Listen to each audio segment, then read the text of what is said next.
Welcome to the Wellness Transformation Journey podcast. I'm your host, Pamela Peters. Last episode, I talked about how having goals without creating systems to support those goals can make a wellness journey difficult. Establishing systems allows you to change your habits to make things easier and more healthy decisions. In this episode, I'm going to talk about designing systems to support your nutrition, exercise, and environment, which will in turn support your goals. Let's start by talking about developing nutrition systems. The first consideration I made when it came to my nutrition was meal planning and preparation. I wasn't sure whether I would have time to meal prep each week, but I wanted to try, so I decided to try it a few weeks to determine if I would continue. I would spend anywhere from 1 to 3 hours a week prepping 1 to 3 meals each week. At first, I wasn't sure how beneficial it would be, but I found that the hours I spent on Sunday afternoons saved me time throughout the rest of the week. I focused on breakfast, lunch, and an afternoon snack.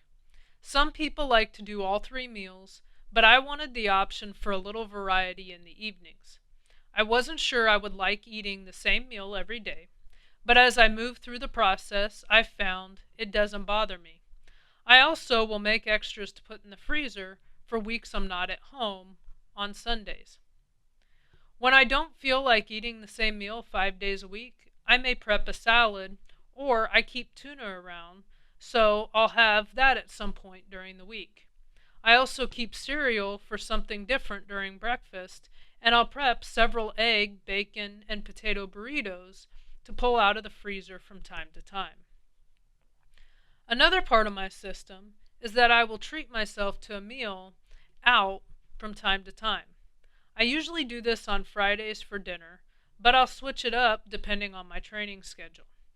I don't eat out every week, but sometimes I get a craving for a certain food, so I'll treat myself. The challenge is to balance all of this. Setting up an eating window can help support your goals and has been a great system for me. Pick certain times throughout the day when you'll eat. This doesn't mean you can't go outside of those times, but staying consistent will help your body adjust to portions and the schedule. I eat in the mornings between 7 a.m. and 8 a.m. after my morning workouts. Around 11 a.m. or noon, I have lunch, depending on how it fits into my teaching schedule. Between 2:30 and 3:30, I have a snack, and between 5 and 6 p.m. I have dinner. In the summer or when I travel, these might be adjusted, but I try to stay consistent no matter what. If I need a snack in the evening, I keep nuts, fruit, protein shakes, or other options around, including ice cream, which I do have occasionally. To support your other systems, especially meal prepping, set up a shopping or grocery system. Develop a standard shopping list with staple items you use every week or every other week. Your meal preps will change, but there will be items you eat regularly. For instance, I eat a banana almost every day, along with other fruit. Therefore, I always have bananas and on-sale fruit on my list. Then I add other items to my list as I need them. When you make your meal prep plan for the week, go through your cabinets and fridge to determine what you need. I also look at what is on sale at my local stores. I try my best to shop on budget, so I will sometimes plan my meals around what's on sale. This is especially true when I don't have any kind of meat in the freezer, not that that is always required. If there are things on sale that I can freeze for later meals, for me this usually includes chicken, turkey, or fish, then I'll buy a few extras to freeze. I try my best to stick to the list I make when I go to the store in order to create consistency. Sometimes I divert, and when I do, I'll ask myself if I really need that item. This helps me plan and supports my budget. Lastly, when it comes to nutrition, I try to reduce my decisions I have to make. This is called my decision reduction system. I keep predetermined options around the house for common meals when I don't have anything prepped. I especially do this for dinner and weekends. This is useful for snacks as well. It makes it easier to make decisions and helps you avoid going out to eat a lot or making panic decisions that lead to binge eating. Often, these items should be changed to avoid burnout, but there are items you may keep around all the time. I tend to always have tuna, some kind of nuts, vanilla Greek yogurt, and eggs or egg whites, just to name a few. While your nutrition is extremely important, there are other areas to work on to support your wellness journey. The next area I'm going to focus on is systems of movement. The first step is to schedule consistent times each week and during each day for intentional movement. The more you are consistent, then it becomes a habit. You'll actually probably reach a point where you miss not doing it. For instance, I'm a morning person and I like to photograph sunrise. So I head out for a walk, run, or hike between 30 minutes and an hour before sunrise most days. Some days I predetermine my route to capture the best photos. Others I just go with the flow. I also have set days and times for lifting weights and walking after school. I'll move at other times of the day to take a break from work or just to move, but I always have my consistent times. Create a system for progression. Have planned increases for duration, distance, intensity, and the complexity of your workouts. Setting up a system for weightlifting wasn't too difficult for me since I was a power lifter for years, so I built a program that worked for my new lifestyle. I just had to adjust lifting to support my running and not powerlifting. I walked a lot, so I started to focus on adding hills and going longer to build my muscles and cardio. When I began running, I got a book, actually a few books, but the one that I use the most is called Easy Running Plans. This helped me progress and build at my pace because I was brand new to running. Don't be afraid to ask for help and get advice. There's no shame in this. Don't forget to mix your workouts, otherwise you might get bored. This is especially important if you're new to working out and don't have specific goals like a 5K or a marathon. Rotate weightlifting routines to focus on different muscles. This is good for the body and to avoid injury. Change your walking or running routes. This helps avoid boredom and, more importantly, avoid having someone possibly following you, which unfortunately is a reality and has happened to me. Even if you're training for something specific, there are ways to switch things up to keep things interesting. Lastly, in relation to movement, move during the day. Even if you did your workout in the morning or plan to do one in the evening, make it a point to move throughout the day outside of your planned periods. This helps keep your metabolism up, keeps your muscles loose, and can wake you up if you've been at a desk or behind a cash register all day.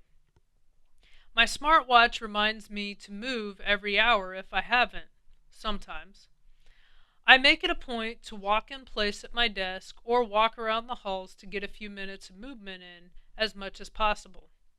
Even when I teach, I pace, more out of habit, but it gets movement in. The last type of system I want to focus on is environmental systems. These are systems and often organizational systems in different areas of your home, work, or life. These systems often support your nutrition and exercise habits, but they also support your mental health. First, the area we probably spend the most time in, or are at least the most comfortable in, and can control, is our home environment. Take time to figure out what you need and what will work for you. There are some things that you may know you need immediately, and others you may figure out along the way. Organizing your home environment can help reduce the mental stress that comes with a wellness journey, especially decision making. I found that the less clutter and designated spaces makes me feel more relaxed. My cabinets are organized with certain food and products.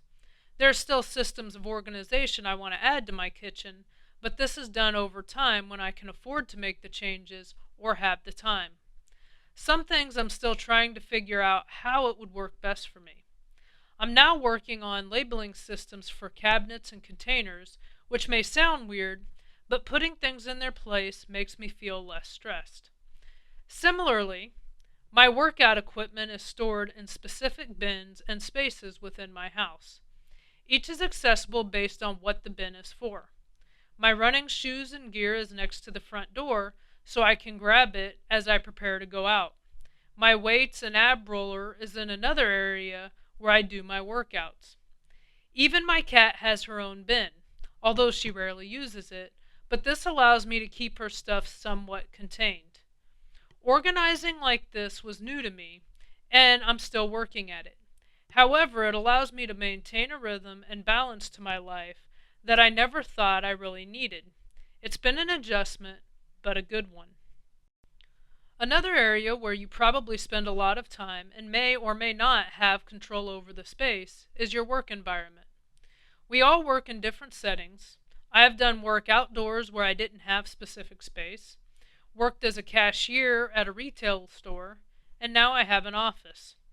Each of these presented different ways to create supporting environments. Some were easier than others. Consider where you work and brainstorm ways to be able to move and eat healthy at work. Meal prepping can help with a lot of this, no matter your environment. When I worked at retail, I struggled with this because the deli or restaurant in the store made it for an easy option, and that's where most of the people were eating. I moved all day at work, but in a limited space, and I didn't have any intentional movement. Looking back, I've identified ways I could have supported myself. For instance, during breaks, I could have went outside for a short walk instead of sitting in the break room. I also could have taken my lunch and moved during my break. Now I work in an office and broadcast studio. My hours vary from day to day, similar to my retail job, but it is more consistent than my retail job. I can organize my space to support me. I take a lunch and snacks with me every day. I also add intentional movement. This is easier to plan in many ways because the job is more consistent and I'm not on my feet all day. It's harder because I can get caught up in work and I forget to move. There are ways to make it work. You just have to be intentional and work on fitting it into your schedule. Another personal environment is when you travel. Set up strategies for when you travel away from home. No matter where I'm going, I always carry protein bars, nuts, oatmeal, or trail mix in my suitcase. If I drive, then I take food that is easy to travel with in a bag or small cooler. If I'm hiking, I make sure it will fit in my backpack and won't melt. When I fly, I'll take something sealed that I can take into the airport and eat. Once I get where I'm staying, I look for a store close to my hotel. I get fresh fruit and other healthy food that I couldn't travel with. I still go out for meals, but I plan those.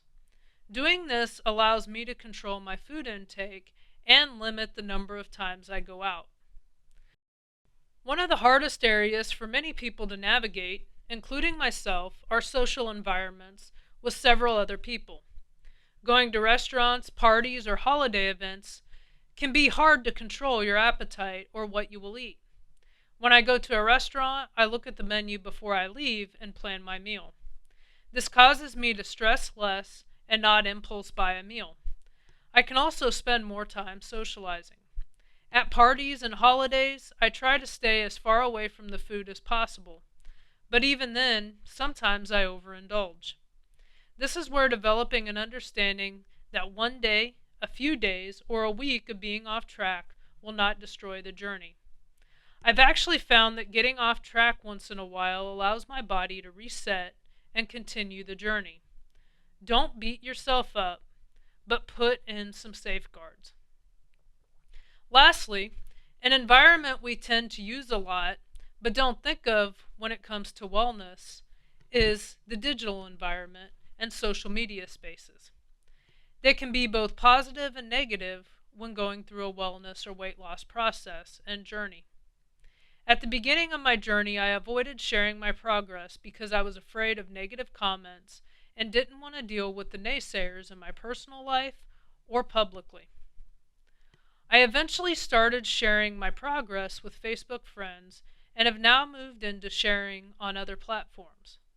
Most comments are positive, and I do get negative comments from people in private settings. This could and has changed as I continue to share my journey. The major positives of social media is that it does hold you accountable and gives more people the opportunity to celebrate with you. This can build your confidence and inspire others. Posting progress, whether it's daily or when you hit certain goals, gives you a record of the journey.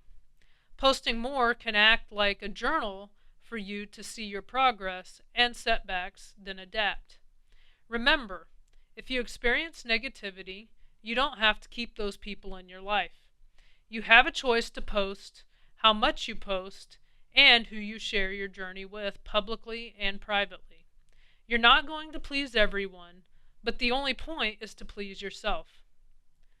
When you're building systems, it can feel overwhelming. So start small and build on your successes as you get comfortable with what you've already put in place. If you stay consistent and stick to the systems, you'll develop healthier habits, gain confidence, and develop better relationships with food, your environment, exercise, and yourself. Small, consistent practices lead to long-term habits which can help you reach your goals. Be patient, give yourself grace, and adjust if something isn't working for you.